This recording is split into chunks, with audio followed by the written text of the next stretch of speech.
वालेकुम। आज मैं बहुत ही इम्पॉर्टेंट इन्फॉर्मेशन देना चाहती हूँ अबाउट बर्न्स। बर्न्स का टॉपिक इसलिए चूज़ किया क्योंकि हमारी जो लेडीज़ होती हैं वो रोज़मर्रा किचन वगैरह में बहुत ही छोटे छोटे बर्न्स उनको हो जाते हैं। तो अगर आप ये वीडियो देख लेंगे तो डेफ़िनेटली आपको बर्न्स के बारे में थोड़ी सी नो हाउ हो जाएगी और आपको पता चल जाएगा कि किस तरह से आप घर बैठे इसको ट्रीट कर सकते हैं। ठीक है, तो इसलिए मेरी वीडियो में मैं आपको बर्न्स के तमाम एस्पेक्ट्स के मेनली कौन कौन सी स्किन की लेयर्स इफ़ेक्ट होती हैं, कितनी टाइप्स के होते हैं, क्या इसके डूज़ एंड डोंट्स हैं और इसका फ़र्स्ट एड क्या आपको घर में करनी चाहिए। मेनली जो हमारे पास बर्न्स होते हैं उनकी 3 टाइप्स होती हैं। First degree burn, second degree burn और थर्ड डिग्री बर्न। अब इसकी टाइप्स को जानने से पहले हमें पता होना चाहिए कि स्किन की मेनली लेयर्स क्या होती हैं। स्किन की मेनली 3 लेयर्स होती हैं। सबसे ऊपर वाली जो होती है एपिडर्मिस, देन उससे नीचे डर्मिस और सबसे नीचे सबक्यूटेनियस टिश्यू आ जाता है। ठीक है, अब ये जो हमारी 3 कैटेगरीज जो मैंने आपको बताया टाइप्स ऑफ बर्न्स, ये इन्हीं लेयर्स के हिसाब से डिवाइड करके बनाई गई हैं। जो फर्स्ट डिग्री बर्न होगा वो मेनली एपिडर्मिस के लेयर को इफेक्ट कर रहा होता है। ठीक है, यानी कि जो सुपरफिशियल आपकी स्किन की लेयर होगी एपिडर्मिस, सिर्फ उसको इफेक्ट करता है, तो वो फर्स्ट डिग्री बर्न है। अगर वो आपकी दूसरी लेयर डर्मिस तक पहुंच जाए, यानी कि एपिडर्मिस और डर्मिस दोनों को इफेक्ट कर रहा हो, then this is second degree burn. और थर्ड डिग्री बर्न मज़ीद इससे डीप आ जाता है, जिसके अंदर एपिडर्मिस और डर्मिस तो होगी लेकिन साथ ही नर्व्स वगैरह भी डैमेज हो सकती हैं। अब फर्स्ट डिग्री बर्न में आपको कैसे पता चलेगा कि फर्स्ट डिग्री बर्न है? इसमें आपको रेडनेस फील होगी, पेन होगी। ठीक है, और ये सिर्फ और सिर्फ एपिडर्मिस सुपरफिशियल बर्न होगा और इसको घर में आसानी से ट्रीट किया जा सकता है। सेकेंड डिग्री बर्न में रेडनेस और पेन तो होगी लेकिन साथ ही साथ थोड़ी सी स्वेलिंग भी हो जाएगी उस एरिया में और साथ ब्लिस्टर बन जाएंगे। ठीक है, ब्लिस्टर जो होते हैं वो आपको पता ही है, फ्लूइड फिल्ड एरियाज होते हैं जो कि बन जाते हैं और इनको बिल्कुल भी छेड़ना नहीं चाहिए, बिल्कुल भी तोड़ना नहीं चाहिए। ठीक है, और ये इंडिकेट करेंगे कि ये सेकेंड डिग्री बर्न है, यानी कि इसमें एपिडर्मिस के साथ साथ डर्मिस भी इन्वॉल्व हो गई है। तीसरा होता है हमारे पास third degree burn. Third degree burn में एपिडर्मिस और डर्मिस के साथ साथ जो हमारा डीपर टिश्यू था वो भी इन्वॉल्व होगा और इसमें या तो एरिया वाइट हो जाता है या ब्लैक चेयर्ड स्किन हो जाती है। ठीक है, और इसमें नमनेस भी हो जाती है, यानी कि वो एरिया सुन्न हो जाता है। वो क्यों सुन्न हो जाता है? क्योंकि वहाँ पर जो नर्व्स होती हैं वो भी इफेक्ट हो जाती हैं, जिसकी वजह से नमनेस फील होती है। अगर आप ये पिक्चर में देखें तो फर्स्ट डिग्री बर्न में आप देख लें जस्ट रेडनेस है, सेकेंड डिग्री बर्न में रेडनेस के साथ साथ आपको ब्लिस्टर्स भी नजर आएंगे और थर्ड डिग्री बर्न में अंडरलाइंग जितना आपका टिश्यू है वो भी इन्वॉल्व होगा, जिस तरह से आपको क्लियरली इन डायग्राम्स में नज़र आ रहा है। ठीक है, तो आप इजीली बता सकते हैं। इसके अलावा हमारे पास एक फोर्थ डिग्री बर्न भी होता है जो कि बहुत ही ज़्यादा स्वेयर और लीथल भी हो सकता है, यानी उसकी वजह से जान भी जा सकती है। अब जो फोर्थ डिग्री बर्न होता है उसमें मेनली जो मसल्स और जो बोन्स होती हैं वो भी इन्वॉल्व हो जाती हैं और फोर्थ डिग्री बर्न का डेफिनेटली जो ट्रीटमेंट होता है वो हॉस्पिटलाइज होना पड़ता है। ठीक है, वो आप घर में नहीं कर सकते। बाकी 3 बर्न्स को तो आप घर में भी टैकल कर सकते हैं। अब क्लासिफिकेशन जो बर्न्स की हैं वो हम सेवेरिटी ऑफ इंजरी के हिसाब से डिटर्मिन करते हैं कि वो कितनी डेप्थ तक बर्न हुआ है, उसकी एक्सटेंट कहाँ तक है, लोकेशन क्या है और पेशेंट के रिस्क फैक्टर्स क्या हैं। अगर फॉर एग्जांपल लोकेशन आपका जो एयरवेज है, जैसे आपकी सांस की नाली है, वहाँ पर है बर्न, तो वो बहुत ज़्यादा सवेयर होगा। ठीक है, फिर तो फर्स्ट डिग्री बर्न भी वहाँ पे डेंजरस है।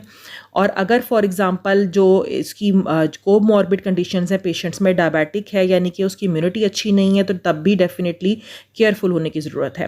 अब डूज़ एंड डोंट्स की अगर हम बात करें तो हमें सबसे पहले जो है फर्स्ट एड स्टार्ट तो करनी चाहिए, लेकिन फ़ौरन सबसे पहले अपने आप को सेफ करना चाहिए। ठीक है, और उसके अलावा हमने पेस्ट बिल्कुल अप्लाई नहीं करनी। बहुत ही हमारे घरों में आम होता है कि जैसे ही कुछ जले तो फ़ौरन ही उसके ऊपर टूथपेस्ट लगा दो। ये बिल्कुल गलत है। कोई टूथपेस्ट, कोई ऑयल या कोई टर्मरिक, ये जो हल्दी होती है लोग हल्दी लगा देते हैं, ये बिल्कुल भी आपने अप्लाई नहीं करनी बर्नड एरिया में। ठीक है, इसके अलावा जो आइस होती है, अब लोगों के जहन में होता है कि क्योंकि हमने एरिया को कोल्ड करना है तो आइस डायरेक्ट रख लेते हैं। आइस बिल्कुल नहीं रखनी। ठीक है, क्योंकि आइस की वजह से मज़ीद जो कोल्ड इंजरी होती है वो हो जाएगी। ठीक है, कोल्ड बर्न्स हो जाएंगे, आइस बर्न्स हो जाएंगे, तो बजाय इसके कि जो कंडीशन है वो इम्प्रूव हो, वो मज़ीद वर्स्ट हो जाएगी। ठीक है, बल्कि आइस की बजाय आपने क्या करना है, आपने रनिंग टैप वाटर में अपना हाथ रखना है 5 से 10 मिनट तक के लिए, जब तक कि आपको थोड़ी सी कूलिंग इफेक्ट नहीं आता। लेकिन वो सिंपल टैप वाटर होना चाहिए, आपने आइस बिल्कुल नहीं रखनी। ठीक हो गया। इसके अलावा हमारे डूज़ में क्या आ जाता है कि आपने बहुत ज़्यादा भी कूलिंग वाटर से ज़्यादा देर तक नहीं हाथ रखना, ठीक है। और जो आपके ब्लिस्टर्स थे जो मैंने अभी आपको बताया था, जो कि हमें 2nd डिग्री बर्न में मिलते हैं, उनको बिल्कुल भी ओपन नहीं करना, उनको बिल्कुल नहीं छेड़ना, अदरवाइज़ जो एरिया है वो इन्फेक्टेड हो जाएगा, ठीक है। और मज़ीद जो इन्फेक्शन है वो स्प्रेड करेगा, क्योंकि स्किन हमारी एक प्रोटेक्टिव लेयर है जो कि इन्फेक्शन से हमें बचा रही होती है, ठीक है। तो ब्लिस्टर्स को बिल्कुल भी नहीं छेड़ना, और कोई भी आपने मटेरियल डायरेक्टली ज़ख़म पर अप्लाई नहीं करना, ठीक है, क्योंकि प्रोटेक्टिव लेयर इस वक्त ज़रूरी भी है।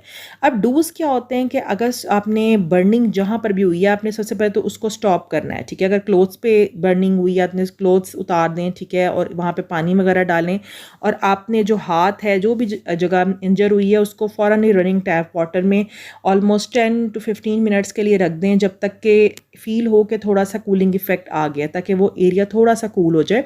लेकिन जस्ट ये अगेन टैप वाटर होना चाहिए, ठीक है। इसके अलावा आपने जो भी फ्लेम्स हैं उनको बुझा देना है, ठीक है। और अगर खुदा न खासा बहुत सवेयर बर्न हुआ है तो उस पर्सन जो है उसको रोल कर देना है ग्राउंड में, या उसके ऊपर ब्लैंकेट दे देनी है, ठीक है। इसके अलावा ये जो डूज़ एंड डोंट्स की आपको पिक्चर नज़र आ रही है, इसमें डूज़ में आपको नज़र आ रहा होगा कि सबसे पहले जो चीज़ मैंने आपको बताई कि बर्न को कूल कर दें, ठीक है, बैंडेज अप्लाई करें, कोई पेन किलर ले लें। इसके अलावा एलोवेरा जेल, ये बड़ा इंपॉर्टेंट होता है। अगर आप एलोवेरा जेल अप्लाई कर लेते हैं, क्योंकि एलोवेरा जेल की प्रॉपर्टी होती है कि वो एंटी इन्फ्लेमेटरी होता है, ठीक है। तो यानी कि जो आपके बर्न एरिया में स्वेलिंग वगैरह हो सकती है इन्फ्लेमेशन की वजह से, अगर आप एलोवेरा जेल अप्लाई कर लेंगे तो वो डेफिनेटली नहीं होगी, ठीक है।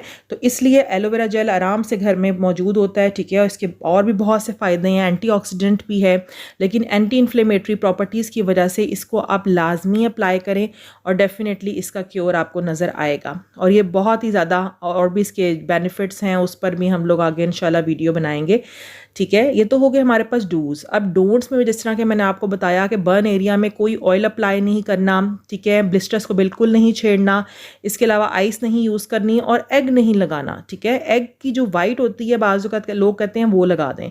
अगर आप एग वाइट लगाएंगे तो उससे एलर्जी होने के चांसेस हैं, ठीक है। जो एल्ब्यूमिन होती है एग वाइट, उससे एलर्जी हो सकती है, तो इसलिए आपने बिल्कुल वो अप्लाई नहीं करना। और हाँ, हनी के बहुत से फ़ायदे हैं, हनी आप लोग अप्लाई कर सकते हैं थोड़ी सी।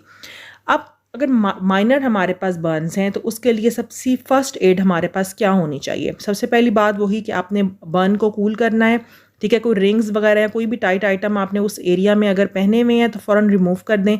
ब्रेक नहीं करने ब्लिस्टर्स, आपने लोशन अप्लाई कर देना है, वहाँ की बैंडेज अप्लाई कर देनी है उस एरिया में, ठीक है। बहुत ज़्यादा टाइट भी नहीं बैंडेज होना चाहिए। और इसके अलावा आप पेन किलर्स जो एसिटामिनोफेन वगैरह होती हैं वो ले सकते हैं। ये सिंपल घर वालों के लिए थी, जो घर में लेडीज़ होती हैं।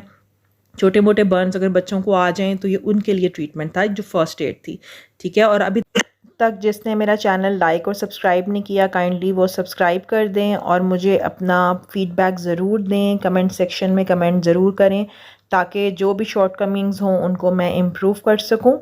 नेक्स्ट वीडियो तक के लिए अल्लाह हाफ़िज़।